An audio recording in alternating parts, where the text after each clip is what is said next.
Hey, welcome back to Live Support Ops Hangout. I keep saying live on this, but by the time you listen to it, it's probably basically recorded at that point. So yeah, it's just the Support Ops Hangout. I'm your host, Chase Clements. With us, as always this week, is our wonderful panel. Jeff is running a little bit late. He's going to join us as soon as he can. Something about a photo shoot and, I don't know, just make up your own plot line in there. But we've got the brand new Aunt Carolyn, which is really exciting. How are you? Hey, Carolyn. I'm so good. I'm so in love with my nephew. Everybody who was like, you're going to be so obsessed with this little tiny person was right. It's true. It's like, okay, so we were just talking about this before the show. It's better to be the aunt than the parent sometimes because the aunt can just give him back. Yep. It's that easy. And we're all a little jealous of that. But I'll make sure to include the Instagram photo in the show notes and all because he is a cute kid. Thanks. Not that you had anything to do with it, but you did well. Nothing to do with it. And then the other awesome, fantastic Chase, the other best Chase or whatnot, Chase Livingston from Automatic. How are things? Doing very well. Glad to be here. Glad to be back after a little while. I should say Chase and I are mortal enemies basically from the end of this recording up through next week because his alum, Clemson University, plays my favorite football team, Auburn University, this weekend in the home opener. And it is so it's going to be quite a game. It is, and you're lucky that we're not kicking in that mortal enemy until after this is over. So. Thank goodness. Thank goodness. He's going to be all the hard questions. It is. All of them. All right. So yeah, this week we're continuing in that new series. We've talked before about how to make your product better, how to make your team better and all that. This series, we're focusing more on you, how to make you better, both when it comes to your professional career and just as an overall person. This week, we're talking about mentorship. So we've talked about it before in the context of, if you're a new manager and you're looking for a mentor, that kind of thing. So there's a great conversation there. I'll make sure to put it in the show notes. This week, we want to look about what happens when you, for whatever reason, you don't have a mentor. Maybe you can't find one, maybe one that there's not one particular person that really lines up with your career or whatnot, but for whatever reason, we want to talk about what are some things you can do when you are basically self-mentoring. So, Carolyn, we'll start with you. Like I said, since Chase is my mortal enemy later on. When you first stepped into your chief happiness officer role at Buffer, that's not something you hear a lot of in a CHO basically. So I can't imagine there were lots of people that you could look to and be like, hey, teach me on how all this works. So how did you figure things out that first year or so? Yes and no. Yes, there weren't a lot of people who had that specific title, and certainly there was nobody at Buffer who had done it before. But there are people outside of the company who, a lot of people are trying to launch customer service programs or trying to lead customer service teams. So, and there's a lot of books and things like that. So, you might feel like you're alone in your company, but more likely than not, there's a lot of people who've come before. So I just tried to soak up a lot of the knowledge in books and Medium articles and blog posts and things like that. Twitter chats. There's no end to the resources out there if you're looking for resources and things that you can read and follow. Was there a specific book that you kept coming back to or one that you would say, hey, this is one that you need to make sure you've read? Let me get back to you on that because there's a few that come to mind. Obviously there's Delivering Happiness and books about company philosophy, but if we're talking really specific, let me actually think about that one. Let me pause on that one. Yeah, pause on that one. And Chase, so way back at episode 3, you were over at Ubuntu One and you were doing your thing there, right? And then you moved into Automatic and that kind of thing. When you didn't have anybody else really, how did you kind of make sure that you were doing the right things to make to kind of move your career forward? I mean, yeah, Carolyn sort of hit the nail on the head there with sort of just trying to find that community, and especially other folks that are doing the same things, and just build that community and try to learn from each other. Obviously support ops and the support driven community and that kind of thing weren't around then. We sort of obviously started that a little later, but even just connecting with you, Chase, and Carolyn and Jeff way back when was a huge help. And I've learned a lot from the three of you over the years, and so that's been a big part of it. Between that and just reading everything I can that's published on customer service and following various blogs and that kind of thing has been super helpful. Yeah, I think it gets back to so we keep bringing up community again. There's a lot of wisdom in the crowd, right? And it kind of lessens the burden all the way around, because for me anyways, I always felt really bad, and this is in this job and previous jobs and whatnot, I always felt really bad like walking up to somebody and being like, hey, I know you're really busy and you're really successful, which is why I'm talking to you in the first place, but hey, can you take time out of your busy schedule and everything else to like share some of whatever you're doing right with me, kind of thing. Like that's a big ask.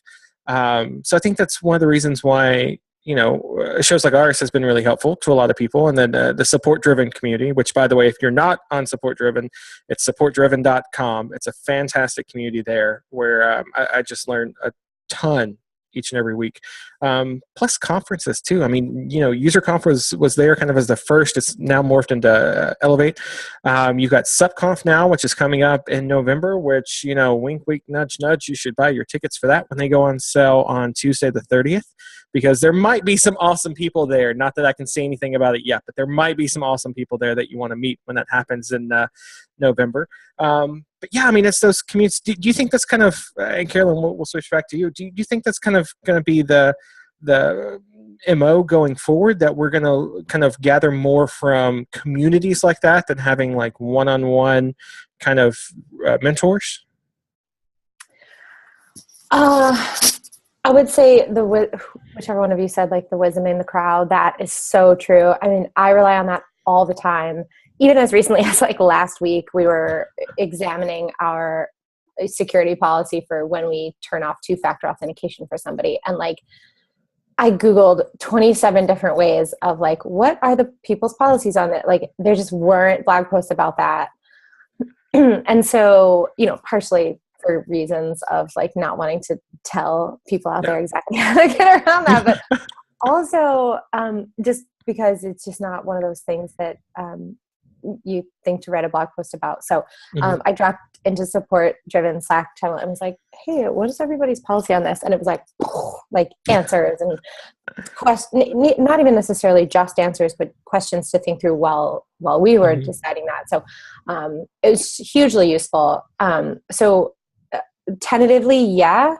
I do think a one-on-one type relationship still is one of the best things you can do. And not only somebody who's been there and done that. Like, of course, if you can find a mentor who's been there and done that, and somebody who can coach you who has like solved a lot of those problems, you end up cutting so much time out. But honestly, one of the most beneficial one-on-one relationships that I have is with Sunil, who's the CTO at Buffer, and he and I have grown a lot through the years together. And we have a lot of similar challenges, even though our topics are completely different. Like, I'm on customer service, he's on security and platform and technology, but our teams were growing at similar rates. We knew a lot of the same context about the company. We knew a lot of the same challenges. And we, figuring out how to coach and then how to, figure out how to reward people and promote, and then how to coach leaders. And like, a lot of our trajectory at the company was really similar. And so we ended up having a lot of really great discussions with learning from each other, even though the topics that we were working in were sort of different. So I don't know, for the like really specific aspects of customer service, I think the crowd is huge, but and the community and people who are willing to help is just awesome. But don't sacrifice working really closely with individual people who either you admire or don't know the answers either, but is somebody who you can kind of go like, oh, I don't know how to approach this. Let's talk about it. Yeah, I mean, so you're talking about that conversation about the two-factor and all. That's, I mean, that's almost like a conversation like that happens every day over at Support Driven, because today there was, people talking back and forth about how to handle autoresponders and if you should actually do that or not. Last week it was, I remember a conversation that I got pulled into anyways, was about how to handle ownership transfers. You've got an account with a specific owner on it. Like, how do you transfer that? There, again, for security reasons, there's not a lot of blog posts or help articles on something like that other than, hey, talk to support. So it's really good for those particular situations when you've got to figure out how to do something. I think the community plays really well and helps with those. Chase Livingston, one of the things that kind of always comes up whenever I talk to Spittle or basically anybody else at Automatic is a lot of there is this self-driven, I'm going to copyright that phrase, self-driven. That's nice. Like the self-driven career growth. Can you kind of talk about what that looks like? Yeah, I mean, I think at least I don't want to speak for Andrew Spittle, obviously, but I think in his mind and just do it. You're fine. It'll be fine. Yeah. So this is exactly what Spittle says, and I'm going to quote him. And if you disagree, just tweet him. But anyway, I think a lot of at Andrew Spittle, right? I think that's exactly right. Troublemakers gonna fire me now.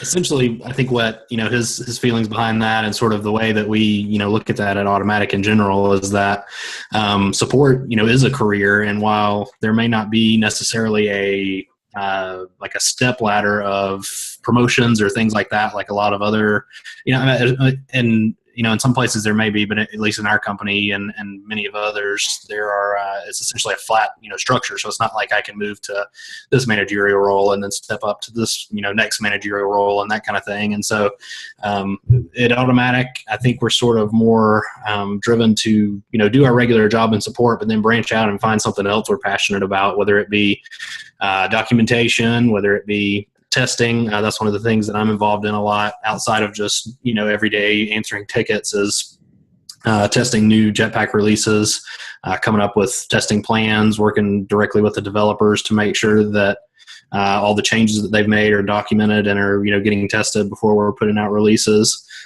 There's a lot of other folks that are working on even mentoring, within the company. There's a sort of a new mentor program for new happiness engineers that pair you up with a more experienced happiness engineer that you can ask questions to and just sort of bounce ideas off of and learn from. So those are just a few of the things that we do that are, obviously outside day-to-day support roles or responsibilities, but are bettering you as a happiness engineer, and also hopefully helping somebody else in the process too. Yeah, so you mentioned that that kind of mentoring was kind of new. Like, what did you do before that kind of program was put in place? Was there anything that kind of, or was it just kind of like a free for all? Everybody, so it's been, since I started, everybody new that starts at Automatic gets a mentor. It may not necessarily, usually it's not somebody that's in your same role. So that's sort of like a company-wide thing. And so that's been, in place for quite a while. But I think now that we have, more happiness engineers and that kind of thing, we have, a little bit more, I guess, leeway to pair folks up as, to keep up with the speed of hiring, to make sure that folks have, somebody that is doing essentially the same job that they are, but just, have been doing it for maybe a little longer and are a little more experienced to go to when they have questions or, need help. I mean, really just anything. And then also the more experienced happiness engineer can just give encouragement and, review tickets, provide feedback, constructive feedback to either improve or say, hey, you're doing a great job, keep up, this aspect, you really did a great job explaining this complex problem to this user in a way that they can understand, sort of things like that. So I think now that we've reached a point where we have enough people in support that can spread that load, it's a great way to mentor the new hires that we're bringing on. So Carolyn, I want to switch back just a little bit. We were talking about, some of the conferences and all that have helped out. Because I think personally, that's one of those where when I look at what's the best way for me to learn very quickly, besides like reading a book, obviously, which I'm still coming back to you for that. So keep thinking on that. I'm ready. But yeah, so as far as like conferences go, when you go to a conference, like whether it's customer oriented or whatever else, what kind of things are you looking for? Like what's kind of your plan when you go into conference to make sure that you're getting the most from that? Ooh, that is a good question. There are many. Do you want me to like stall on that one too? No. I mean, I'm just going to come out and say, like, I don't have a great one. There's a lot of people who have written about this, like very specific things to look for. Okay, so some like really practical things.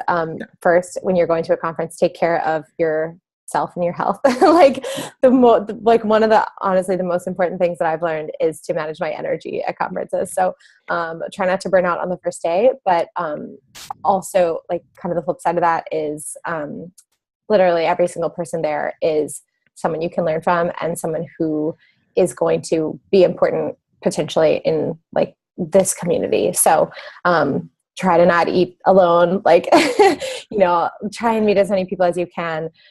Connect on Twitter immediately afterward. Follow people, write down their blog, like whatever it is. It's like, I don't know if I'm going to get flack for this, but like the speakers and things like that are usually so valuable. And that's definitely the reason you like think about going to a conference, but it's the people who you're sitting next to in the audience that are equally, if not more important, other people who when it just stuff comes up over lunch and then you are like, oh yeah, we deal with a similar problem. Let's talk about that. And then you have a Skype call 2 weeks later and then like you have a peer in the industry like that. I would say just the people absolutely trying to get as close to and learn from and connect with as many as possible who are there. I was waiting to throw like challenge cake there, and there was that. And like, no, that I agree with that. Cool. I know for a lot of times so not every conference, but for a lot of them, like there will be videos that recap or show basically whatever the speakers were talking about. So I've seen people go to conferences and they have like their laptop out and they're typing notes furiously as, whoever's talking about whatever, or they're taking taking pictures with their phone of every slide that goes by, or they're writing notes furiously or whatever.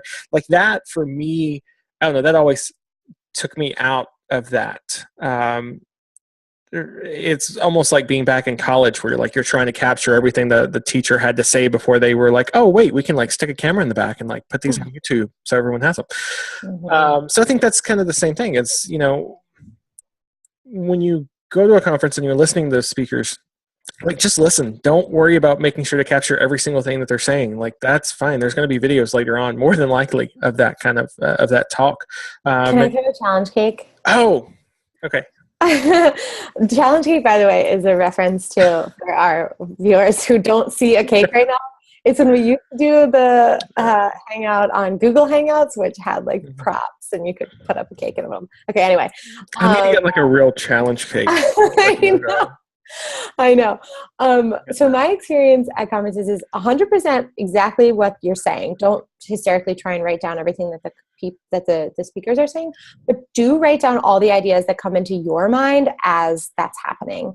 Like that super escalated, like very connected, completely focused brain thing that happens when you're at a conference, which is specifically, all day thinking about and talking about all the same challenges. You're not checking your work email, or you're trying to do that as little as possible.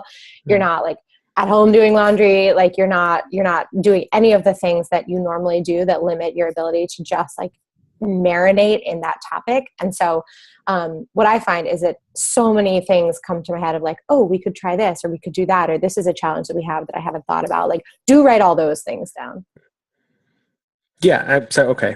Addended. Yes, I agree with that. So we're good with that. It wasn't really challenging.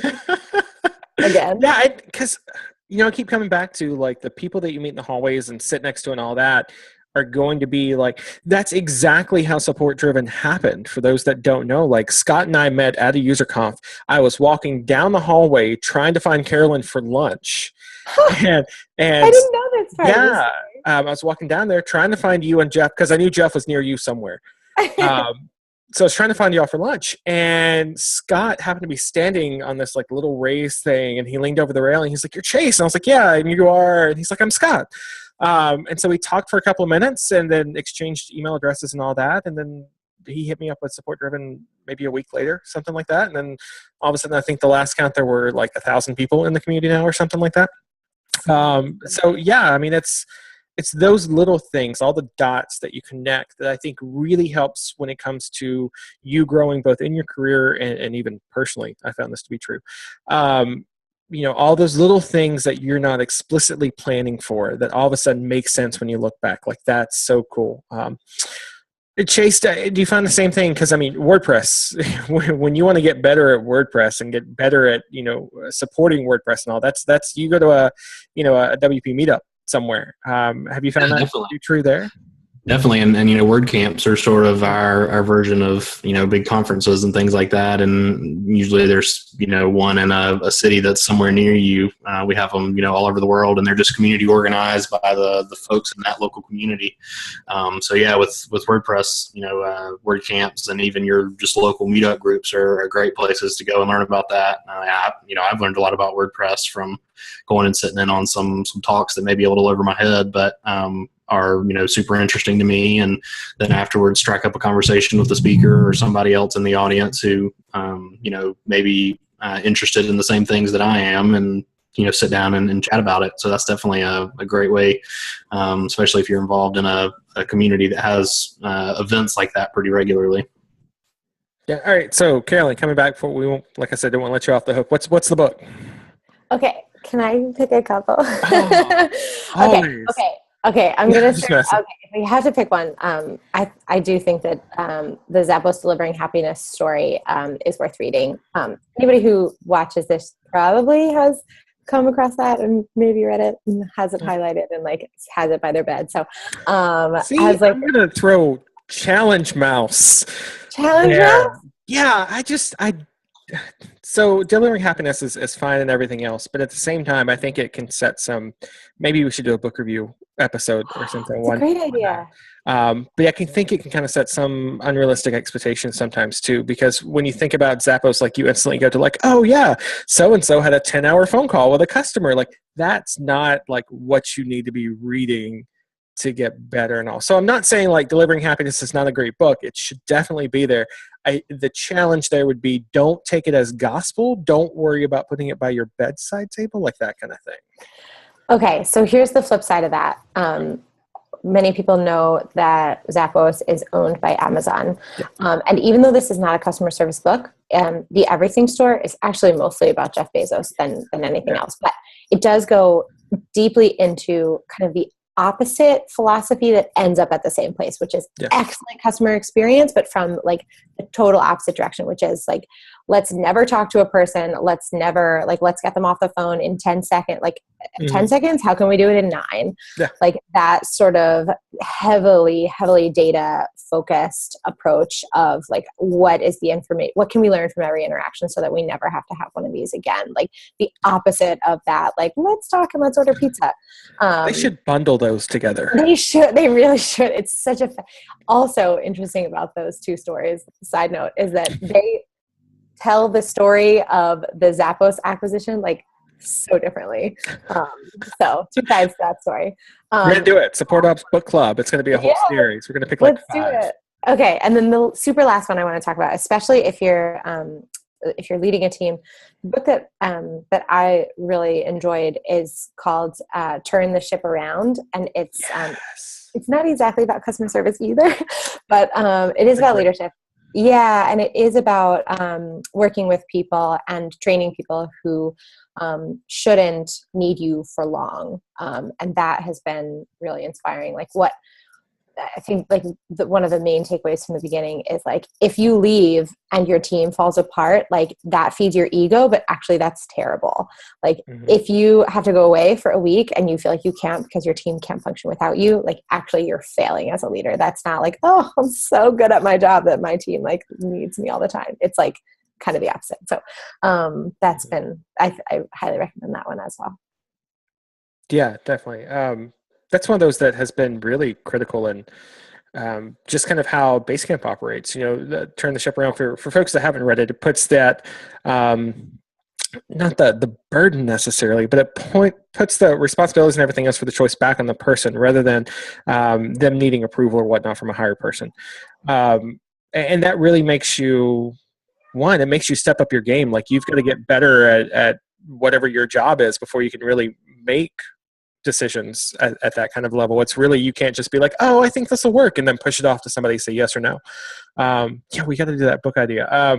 Livingston, is there any particular books or conferences or things that has really like helped out for you as far as, growing and self-mentoring?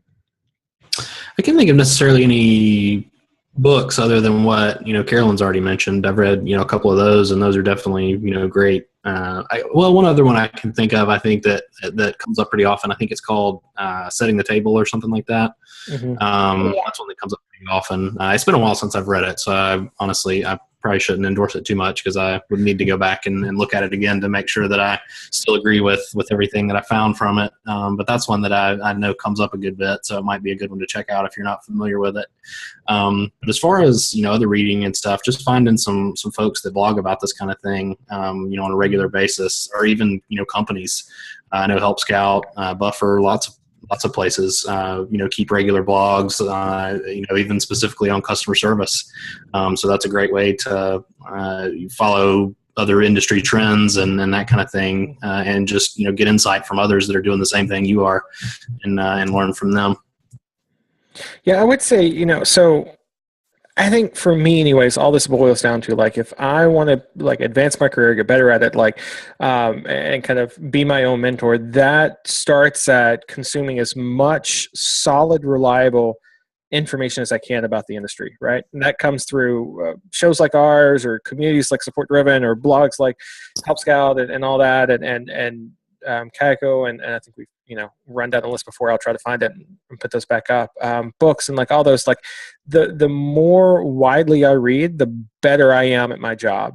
And like Carolyn mentioned earlier, you don't have to solely focus on like your specific industry. So don't think you like have to run out and look at a bunch of customer support books, because A, there's not that many.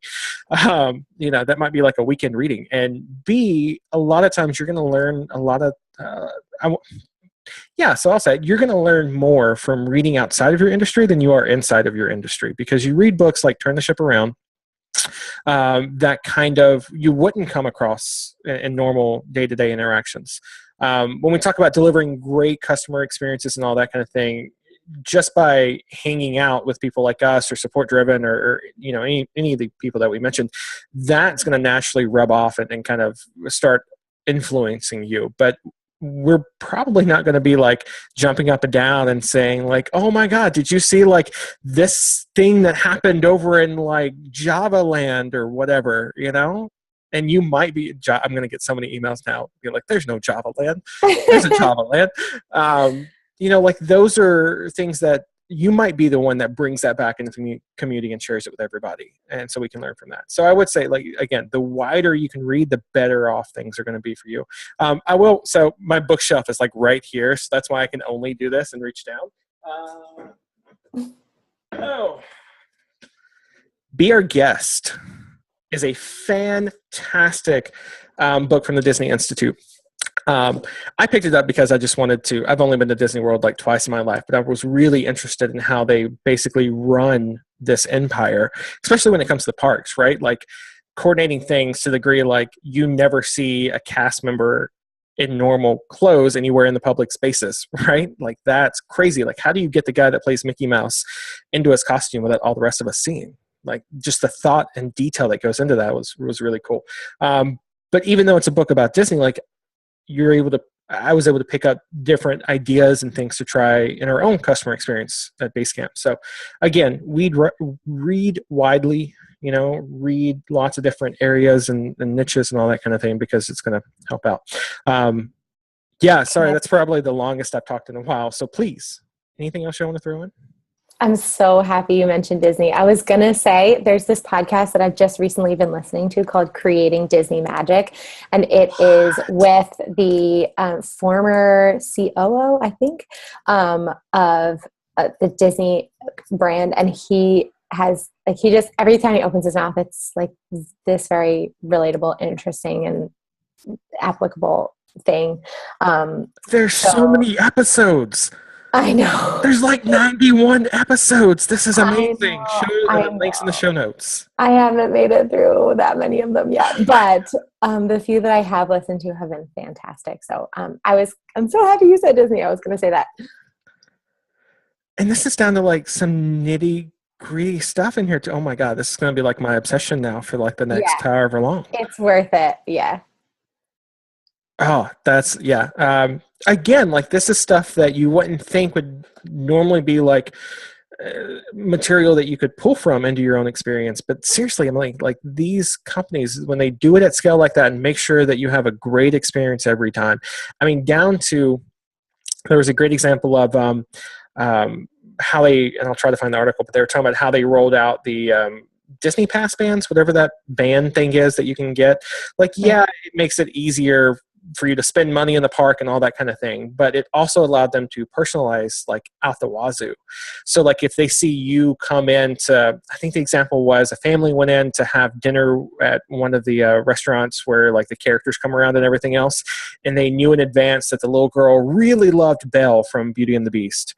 They made sure that that character was at the table at some point to say hi to the little girl. Like that's something that, one, is a fantastic customer experience, and two, left me going like, how did they do that? We went to Disney World last year and used those bands, and it is crazy. I mean, that's how you do everything from open the gate when you're driving in to get to your hotel, to getting into the park, to jumping on a ride with your fast pass.